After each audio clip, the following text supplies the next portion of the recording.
tinha lá no meu estúdio na época, era um estúdio de 8 canais.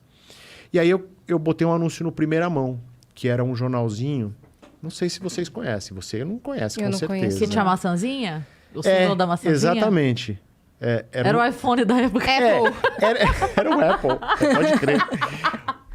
O jornal Primeira Mão era um jornal assim... Se você fosse muito fodido, não tinha dinheiro para fazer um anúncio num jornal decente, você anunciava lá que era de graça. Então, você ia até o balcão de anúncio e falava, eu quero fazer um anúncio. Você pode digitar, é tipo o Twitter, você pode digitar X caracteres. Então, pus lá, Bonadio Produções, grava-se demo, faz arranjo, telefone e tal. Aí fui pro estúdio, fiquei lá no fundo do quintal, junto com o meu cachorro, esperando tocar o telefone. Aí começou a tocar o telefone, aí eu, vem gravar, tal. Primeiro grupo que foi gravar nesse estúdio foi um grupo de música andina. Sabe esses caras que tocam na Praça da República? Foi esses caras. Me deram cana, filha da puta. Os caras me deram cana. Fiquei lá um mês gravando os caras. Pagaram um pouco, mas um pouco ficaram devendo. Aí, zamponha e tal. E aí eu comecei a gravar sertanejo. Aí fiz amizade com os caras das gravadoras sertanejo independente. Comecei a fazer arranjo. Então, eu entrei nessa e era 24 horas rodando. Eu não dormia, gravava pra caramba. E aí entrava um dinheirinho, comprava equipamento, comprava uma coisa, comprava outra, até que... Duas coisas. Eu fiquei doente e surgiram os Mamonas, que surgiram como Utopia.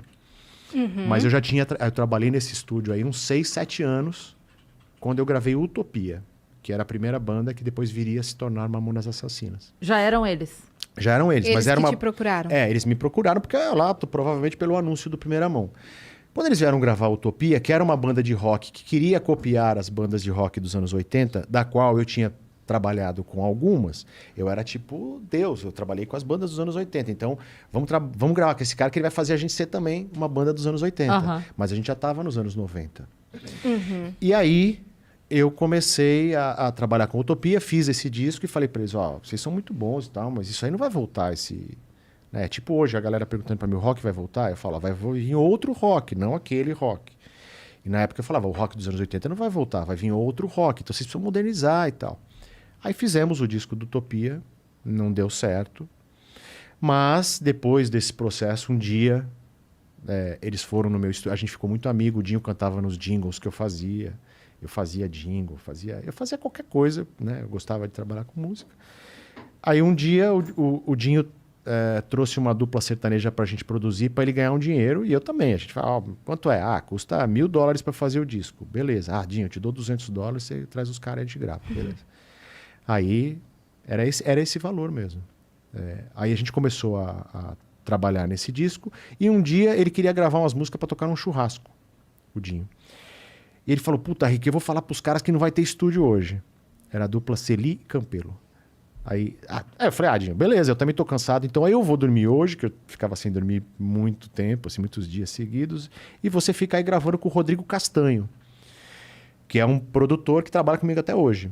Aí, o Rodrigo Castanho vai gravar o Dinho com os meninos do Utopia, mas ia gravar umas músicas lá, X, que eu não sabia o que era. Uhum. Quando Pra tocar num churrasco. Pra tocar no churrasco. Tá. Quando eu cheguei de manhã, o Rodrigo falou, o Rodrigo tinha dormido no estúdio. Tipo assim, no estúdio aqui, assim, ele dormiu aqui. Cheguei, e aí?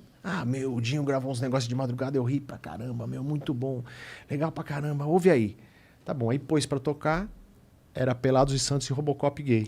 Como não, né? Só que era na versão Reginaldo Rossi.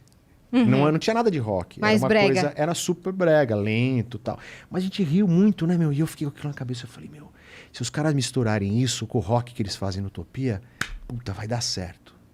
Aí, eu liguei pra eles, falei, vem cá que eu tenho uma ideia. Eles foram lá no meu estúdio, né, que era uma casa. Nessa época eu já tinha conseguido dominar a casa da frente. É tipo o Flow, assim, que foi dominando as casas aqui, montando estúdio. Eu já tinha dominado a casa da frente também, já tinha alugado, a casa toda já era alugada, já era minha ali. Tinha mais equipamento. Tinha 2 estúdios, já tava... Tava crescendo, né, crescendo. Aí cheguei ali e falei pra eles, se vocês misturarem esse rock do Utopia com essa zoeira que vocês fizerem aí, e a gente mudar de nome, eu arrumo uma gravadora pra vocês. Os caras, puta, uma gravadora. Aí tal. Beleza, uns resistiram, outros não. Vamos fazer metade do disco então. Já é viagem, né? Tipo, que disco, né? Tipo, não temos nem gravadora. Mas, vamos fazer um lado A, então, engraçado, e o lado B sério. Falei, não, tem que fazer tudo zoeira. E aí a gente vai fazer uns arranjos que eu fazia... Todo esse tempo que eu fiquei ali no estúdio, eu acumulei uma uma experiência muito grande, porque eu fazia arranjo para sertanejo, para samba, para pagode, para música regional, para música, sabe, regional do Sul, regional do Nordeste, forró. Eu fazia tudo isso tipo. Como você tinha referência, assim, dos arranjos? Não, eu tô encurtando a história, né? Ah, tá. Nesses anos todos, esses 6, 7 anos que eu passei trabalhando independente no meu estúdio, eu vendia o meu trabalho, que era: você quer gravar um disco? Você me mostra suas músicas, eu preparo a base, você vem e canta. Então vinha um forrozeiro, falava, eu quero gravar. Eu contratava um sanfoneiro e tal. E eu sou arranjador, eu escrevia os arranjos, tocava quase todos os instrumentos. Os que eu não conseguia tocar, eu chamava uns músicos. Inclusive, vários músicos que fizeram muito sucesso no mercado tocavam comigo naquele estúdio. Então, o Leandro Learte, do Arte Popular. A gente ama esse cara. Ele, garoto, tocava comigo banjo, cavaquinho, em todas as minhas produções de pagode. Nossa, o dia que ele veio aqui foi tão incrível. Não, ele é incrível. Foi Ele é nosso vizinho lá, ele mora na mesma rua. Eu fui DJ da festa do filho dele. Ele é incrível. Acredita nisso? E a gente fala, e aí? A gente se chama de os amigos das vacas magras. Que ele acordava, vinha cedinho lá no estúdio, chegava com óculos fundo de garrafa lá pra tocar, nas minhas partituras tudo mal escrita, e ele tocava. Mas aí um monte de gente. Foi fazendo laboratório pra caramba. E aí eu fazia muitos arranjos, entendeu? Então, assim, eu era muito jovem, mas eu tinha uma experiência grande de fazer arranjo em todos os estilos. Quando a gente fez a demo dos Mamonas, a gente fez 4 músicas, a gente misturou no Robocop gay aquela coisa meio...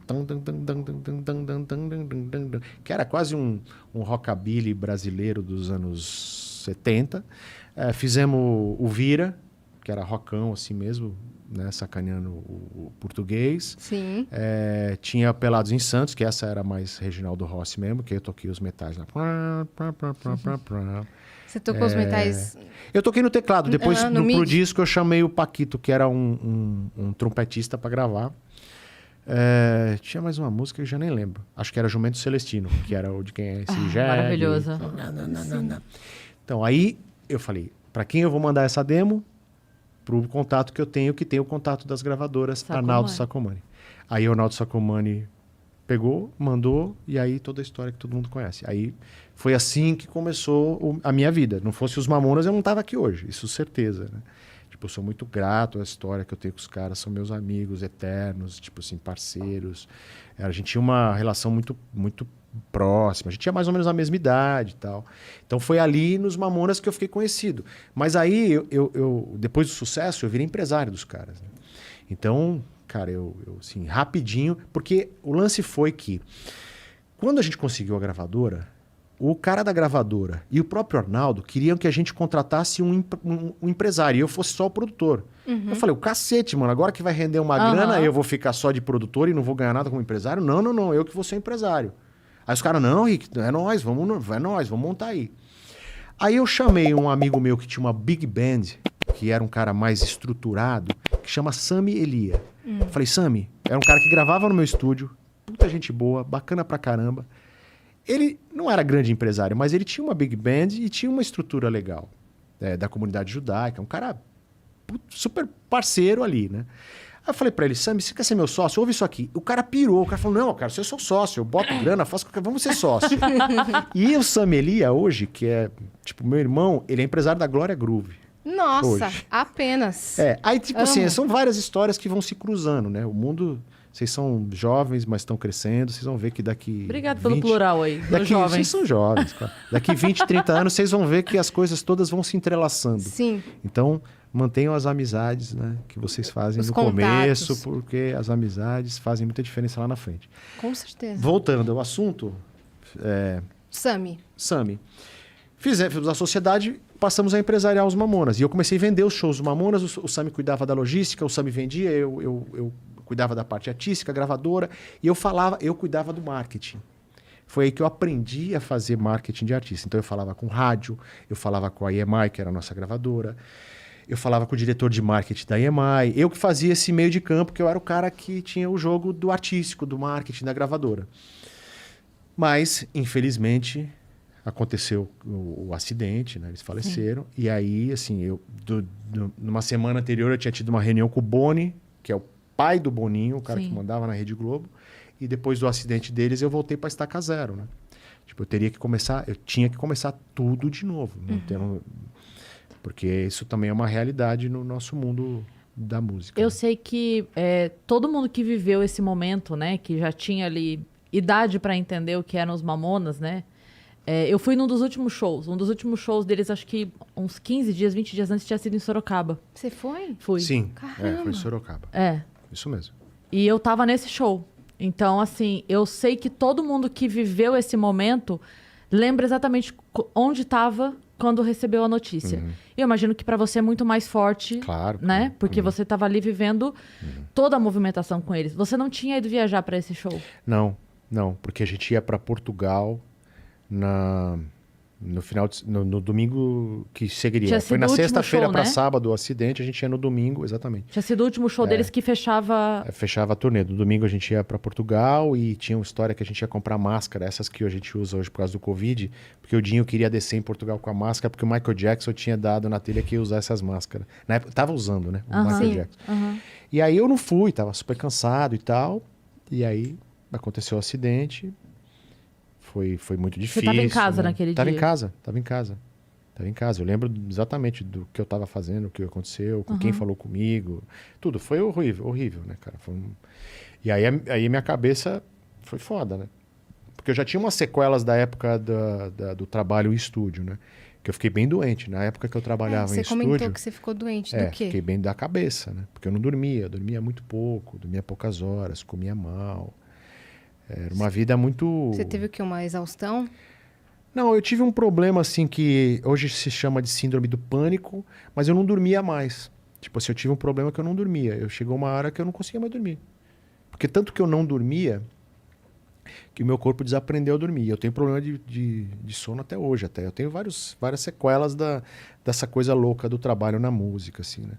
Mas nada que a gente não supere depois com o tempo, com maturidade, né?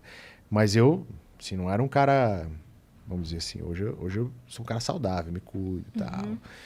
Tentando recuperar o prejuízo daquela época, porque gastei muito. Que foi tenso, né? Aí Mamona, aí na época de show, viagem, não sei o que e tal. Minha vida sempre foi muito louca. Mas aí teve o acidente, e a única coisa que realmente eu lembro, assim, é eu ter voltado pra Estaca Zero, entendeu?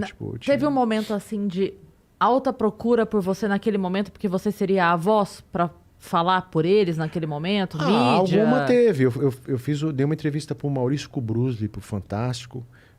Foi a entrevista mais forte, assim.